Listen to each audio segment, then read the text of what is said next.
teachers and trainers, professors and professionals,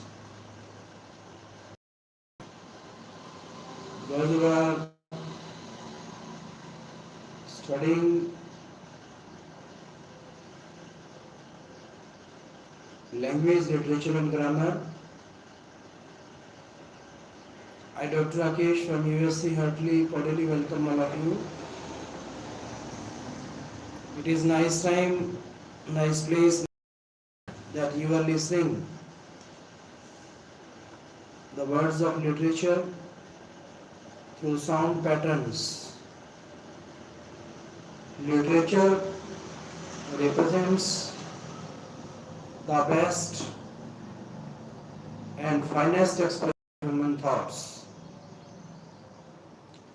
feelings, emotions, and aspirations.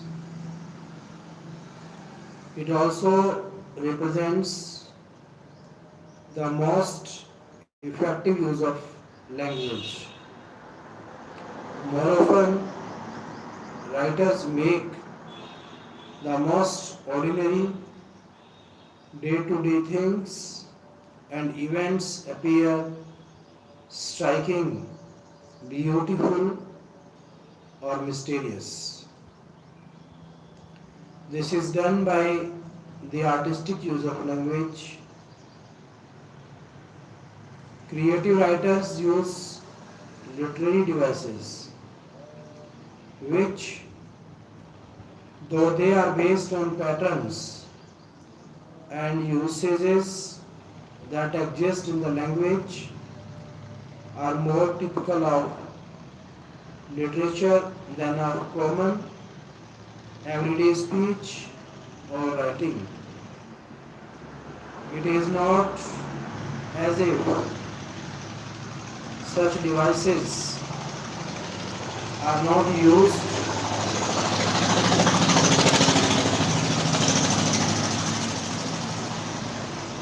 such devices are not used in everyday speech or common writing.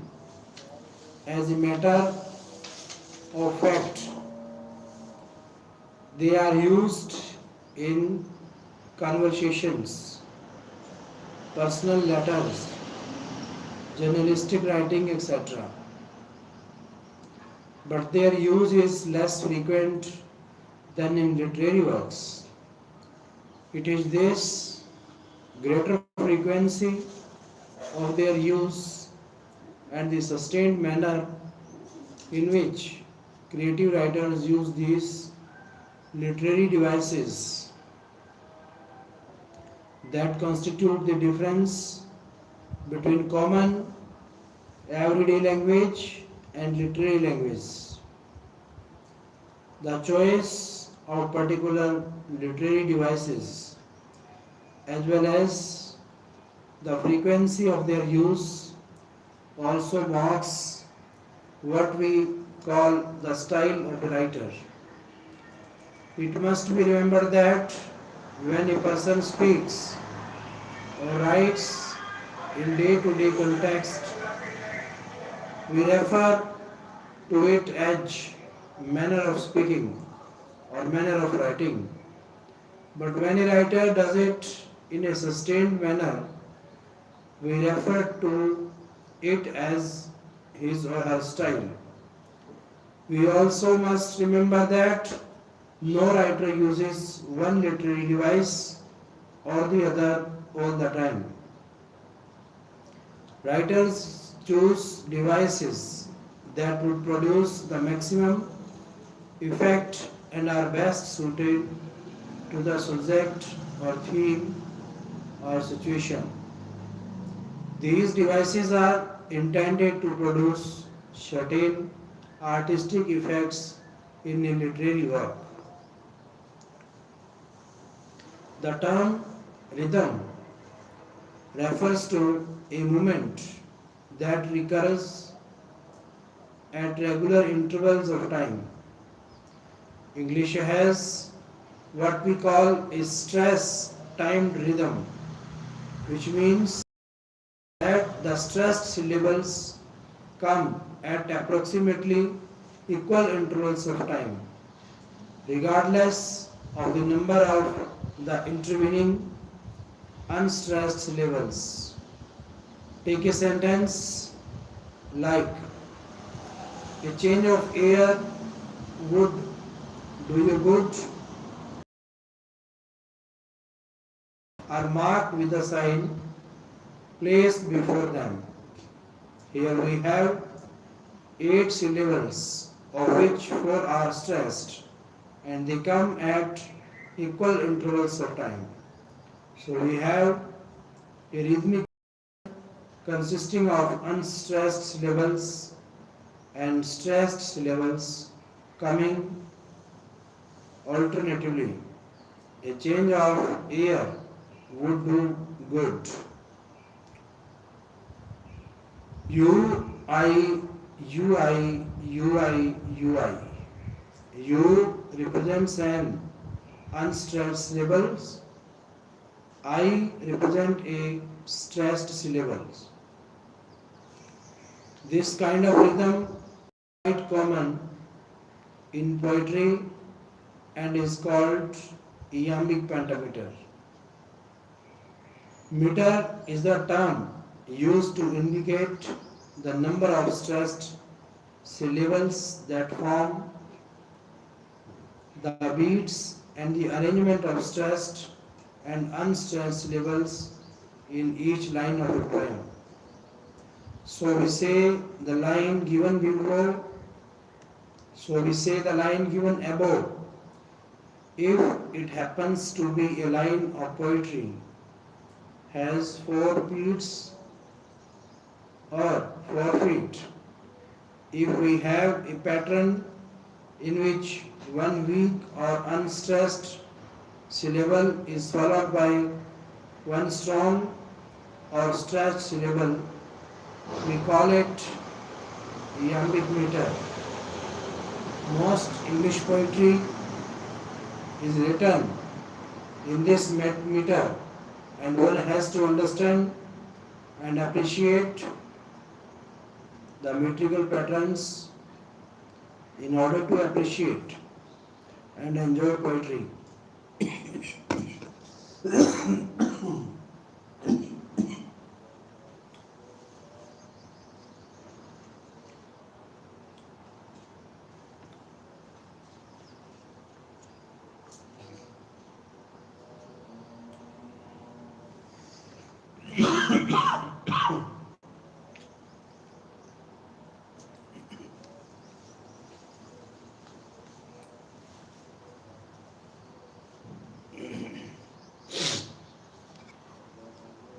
A good deal of the special sound effects aimed at by writers depends on such patterns of a rhythm.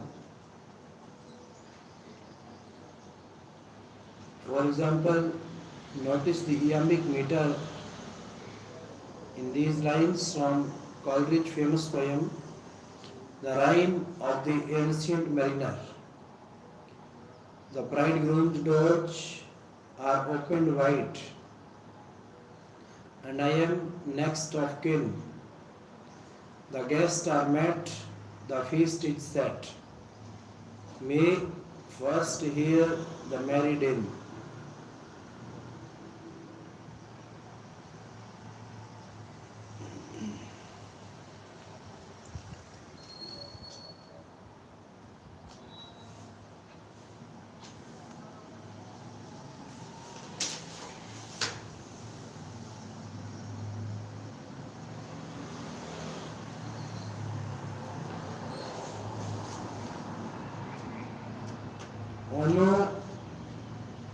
Onomatopoeia.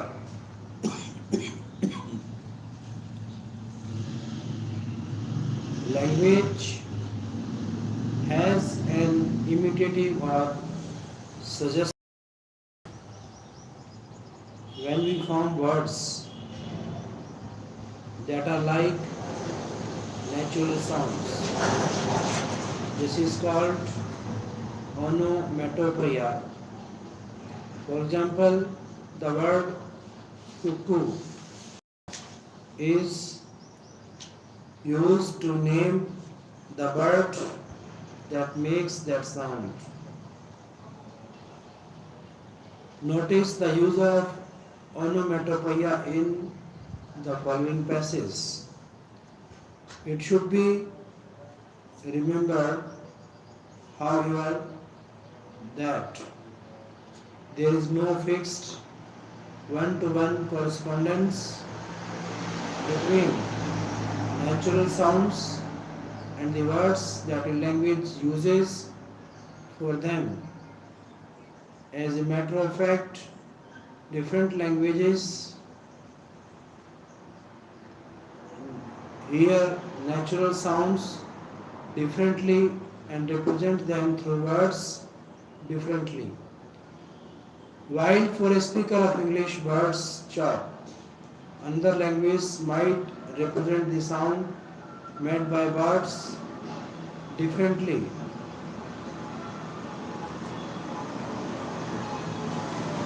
Example, I never realized till a morning or two ago how much certain sounds mean to. It happened when I walk. It happened when I walk only to find it still dark outside. I was about to reach for the timepiece by my bed when I heard the birds twittering and chirping outside. It was then that I realized that winter was and the days were shortening, but it was waking time nevertheless. After all, those bird sounds are my daily cue for hopping out of bed. The other sound that means so much to me in the mornings, swish sounds of the newspapers being shot under the door. The day it happens late or doesn't happen at all finds me in a foul mood. Then there are a host of other sounds that comprise the mirch masala of my life. The sound of the engine tooting on the railway line near my place, followed by the nimb of a passing train, of the rustle of leaves during a high wind, of a marriage band, of temple bells ringing, of laughter, anywhere, any kind, anytime, of music, anywhere, any kind, anytime. Talking of music, there are some sounds that are definitely music in my household, though may not count as such to others. My wife tells me that the sound that pleases her most is that of me clicking away at my typewriter, for that means that all is well with me and that I am ticking away merrily, which is precisely what I feel about her when I hear the tum-tumming of utensils and the clip-clop of cups and saucers coming from the kitchen when she is there. And for both of us, it is the sounds of our little boys playing and fighting as all little boys do when thrown together that make us the happiest. There are, however, some sounds that I don't much care for and would rather do without.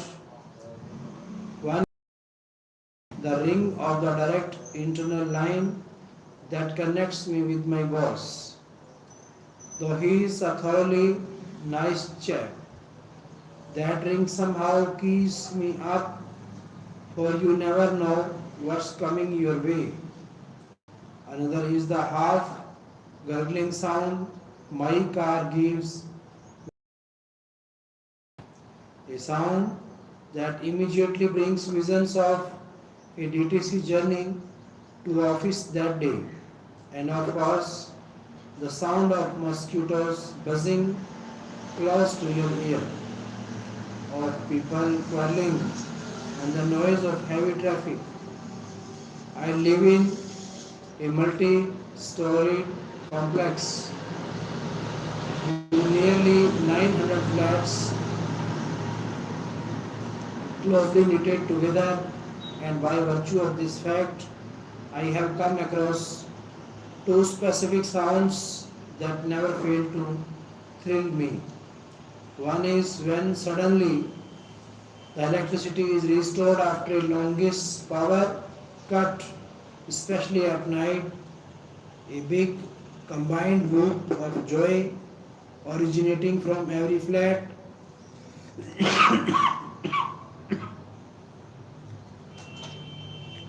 in unison in unison rends the air. The other one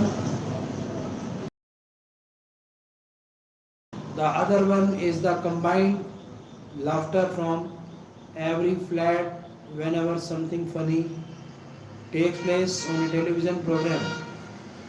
It is in moments such as these that one comprehends the power of television and of laughter. Laugh and be merry. Remember, better the word with a long, better the word with a blow in the teeth or time is brief, a thread the length of a span. Laugh and be proud to belong to the old, proud peasant of men.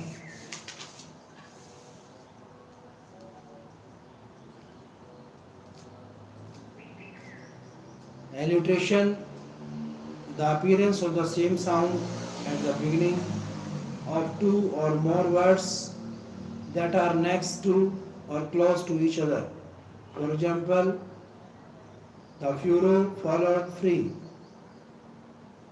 Assonance, the sounding alike of words, especially the vowels of words. For example, in born and form. Couplet, two lines of poetry, one following the other, that are usually of equal length and end in the same sound. Iambic, having the meter in which one unstressed syllable is followed by one stressed syllable. For example, in the word away. Meter, the arrangement of words in poetry on the basis of stressed and unstressed syllable. Onomatopoeia, the formation of words that are like natural sounds. For example, cuckoo, the bird that makes that sound. Rhyme, the use of words that end with the same sounds, including the last vowel and the consonants after it. For example, bold and cold. Rhythm, the quality of happening at regular periods of time. For example, stressed syllable in English come at approximately equal intervals of time. Stanza, a group of lines, usually in a repeating pattern, forming a division of a poem. Syllable, a word or part of a word that contains a vowel sound. Trochaic, having the meter in which one stressed syllable is followed by one unstressed syllable. For example, in the word meter.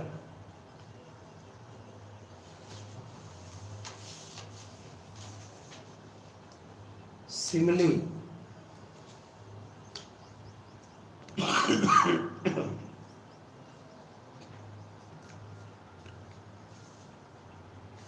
simile is an expression in which we make a comparison between two things to present an effective word picture and use such words as like and as. When the white feet of the baby beat across the grass, the little white feet note like white flowers in a wind. They poise and run like puffs of wind that pass over water where the weeds are thinned.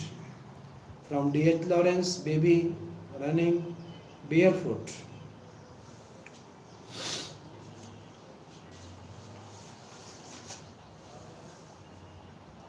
Mixed metaphor. Occasionally, a writer combines two metaphors which do not normally go together. This is called a mixed metaphor. For example, most of those at the gathering were friends and co-workers who had toiled in the constituency vineyards trying to harvest what's in campaigned of yesteryears. To them, Dalton Camp was a comrade in the trenches, sharing in victory, commiserating in defeat, and ready when called on.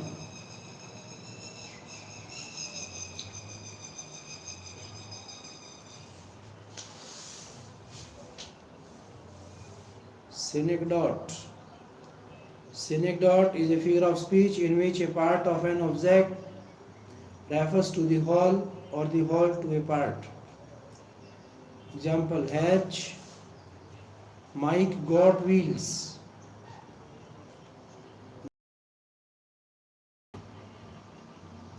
Can you spare your wallet?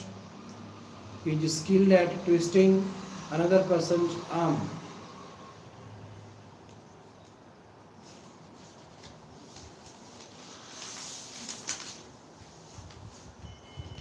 Metonymy. Metonymy is a figure of speech in which the name of an attribute or adjunct is substituted for that of this mint. Example, I enjoy reading Shakespeare. A minister of the crown. Please clean the brass. My friend plays Beethoven beautifully. The Oval Room was the source of the Watergate. Personification. Personification is giving the human characteristics, powers or feelings to inanimate object or abstract qualities. In personification, as in metaphor, is an implied. The purpose of personification, like that of metaphor, is to make the description vivid. For example, busy old fool, unruly son, why dost do thus? Through windows and through curtains call on us. Must to thy motion, lovers seasons run. Saucy pedantic wretch, go child. Late schoolboys and sore apprentices, go tell court huntsmen that the king will ride. Call country aunts to harvest offices. Love all alike, no season knows, nor climb, nor hours, days, months, which are the rags of time. John Donne, The Sun Rising.